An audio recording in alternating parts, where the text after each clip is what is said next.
আজ আমরা পড়ব কোনো পদার্থের গলিত বা দ্রবীভূত অবস্থায় তড়িৎ বিশ্লেষণ বলতে কী বোঝায় সে ব্যাপারে। তবে সেটা জানার আগে আমাদের এই পরীক্ষাটা কিভাবে করতে হয় সেটা দেখে নিতে হবে।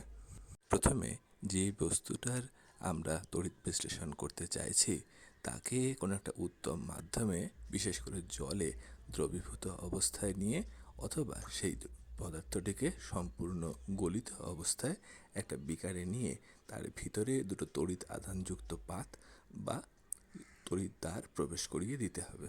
এই পাতগুলোকেই বলে ইলেকট্রোড বা তড়িৎদ্বার। তারপর সেই তড়িৎদ্বার দুটোকে একটি বেষ্টিত তামার তার দ্বারা কোনো একটি ব্যাটারির সঙ্গে যুক্ত করলে আমাদের এই বর্তনীটা সম্পূর্ণ হবে। তড়িৎদ্বার দুটোকে মূলত আমরা অ্যানোড এবং ক্যাথোড এই দুটো ভাবে বিভাগ করতে পারি। এখন আমাদের জানতে হবে কোনটিকে অ্যানোড বলে আর কোনটিকে ক্যাথোড বলে। সরাসরি বলতে গেলে ব্যাটারির ধনাত্মক মেরুর সঙ্গে যে তড়িৎদ্বারটা যুক্ত হয় তাকে বলে অ্যানোড, আর ঋণাত্মক মেরুর সঙ্গে যে তড়িৎদ্বার যুক্ত থাকে তাকে বলে ক্যাথোড। এরপরে আমাদের সেই পাত্রের ভিতর সেই তরল পদার্থ বা দ্রবণটিকে এমনভাবে ভরে দিতে হবে যাতে করে সেই পাতগুলি আংশিক বা সম্পূর্ণভাবে তাতে নিমজ্জিত হয়ে থাকে। তবে এরপর এর ভিতর দিয়ে তড়িতের প্রবাহ হচ্ছে কিনা সেটা বোঝার জন্য একটা কাজ আমরা করতে পারি। একটা খুব কম ভোল্টের বাল্ব আমরা এই তড়িৎ বর্তনীতে যোগ করে দিতে পারি। দিলে যদি আমরা দেখি যে সেই বাল্বটি আলো জ্বলে উঠছে, তাহলে বুঝতে পারবো ওই বর্তনীর মধ্য দিয়ে তড়িতের প্রবাহ হচ্ছে। এবার একটা সহজ উদাহরণের মাধ্যমে আমরা ব্যাপারটা বোঝার চেষ্টা করি। সবথেকে বেশি যে পদার্থটা ব্যবহৃত হয় সেটা হলো জল। তবে একেবারে পাতিত জল হলে সেটা তো আয়নিত বিশ্লেষিত হবে না, তাই তাতে সামান্য পরিমাণে আধান সংযোগের জন্য আমরা সামান্য অ্যাসিড বা সোডিয়াম হাইড্রোক্সাইড বা ক্ষার তাতে যোগ করব। এই সমস্ত পদার্থগুলো খুব সহজেই তড়িৎ বিশ্লেষ্য, ফলে এরা নিজেরা আয়নিত হয়ে জলের তড়িৎ বিশ্লেষণটা খুব তাড়াতাড়ি শুরু করতে সাহায্য করবে। এই অবধি হলো প্রস্তুতি। এবারে আমরা সরাসরি চলে যাব তড়িৎ বিশ্লেষণ পদ্ধতিতে। তাহলে প্রথমেই আমরা দেখে নিই যে তড়িৎ বিশ্লেষণ পদ্ধতি কাকে বলে। এর সংজ্ঞায় বলা আছে, দ্রবীভূত বা গলিত তড়িৎ বিশ্লেষ্য পদার্থের মধ্যে দিয়ে তড়িৎ প্রবাহ চালনা করে পদার্থটির রাসায়নিক বিয়োজন ঘটিয়ে ভিন্ন ধর্মবিশিষ্ট নতুন পদার্থ বা তার উপাদান পদার্থে পরিণত করাকেই বলা হয় তড়িৎ বিশ্লেষণ।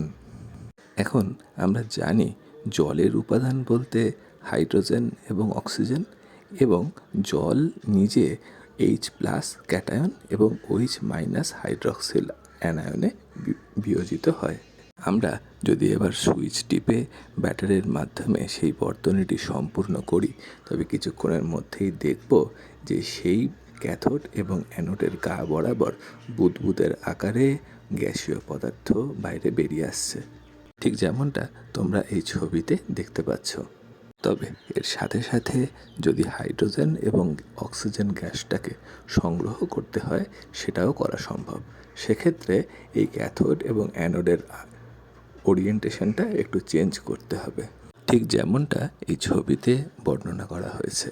যদি দুটি টেস্ট টিউবকে ঠিক উপর করে এই ক্যাথোড এবং অ্যানোডের উপরে দিয়ে দেওয়া হয়, তাহলে জলের নিম্ন অপসারণ দ্বারা এখানে গ্যাসগুলো জমা হবে। তারপরে রাসায়নিক পরীক্ষার মাধ্যমে আমরা সহজেই দেখে নিতে পারি কোনটা হাইড্রোজেন এবং কোনটি অক্সিজেন। এবার আমাদের জানতে হবে এই বিশ্লেষণটা হচ্ছে কিভাবে। আমরা জানি জল নিজে H+ ক্যাটায়নে ভেঙে যায় এবং তার সঙ্গে সঙ্গে তৈরি করে একটি করে হাইড্রক্সিল বা OH- অ্যানায়ন। এবার আমরা আগেই পড়েছি তড়িৎদ্বারের ভিতরে যেটি ব্যাটারির ঋণাত্মক আধানের সঙ্গে যুক্ত থাকে তাকে বলে ক্যাথোড।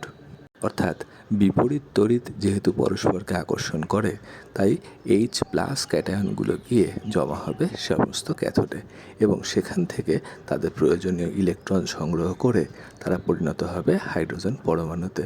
তারপরে দুটি হাইড্রোজেন পরমাণু একটার সঙ্গে একটা জুড়ে তৈরি করবে হাইড্রোজেন অণু, এবং যেটি গ্যাস আকারে উপরে জমা হবে।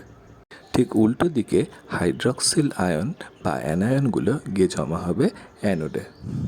সেখানে তারা তাদের অতিরিক্ত মাইনাস আয়ন বা ইলেকট্রনটিকে ত্যাগ করে পরিণত করবে হাইড্রক্সিল গ্রুপ, যেটিতে কোনো চার্জ থাকবে না। তারপর এরকম 4 অণু হাইড্রক্সিল গ্রুপ থেকে একটি অক্সিজেন পরমাণু উৎপন্ন হবে এবং তার সঙ্গে বাকিটা জলে পরিণত হয়ে ফিরে আসবে আবার সেই দ্রবণের পাত্রে। আর ক্যাথোড এবং অ্যানোডের মধ্যে এই ইলেকট্রনটি প্রবাহিত হয়ে বাইরের বর্তনীতে সেই বাল্বটিকে আলো জ্বালাবে।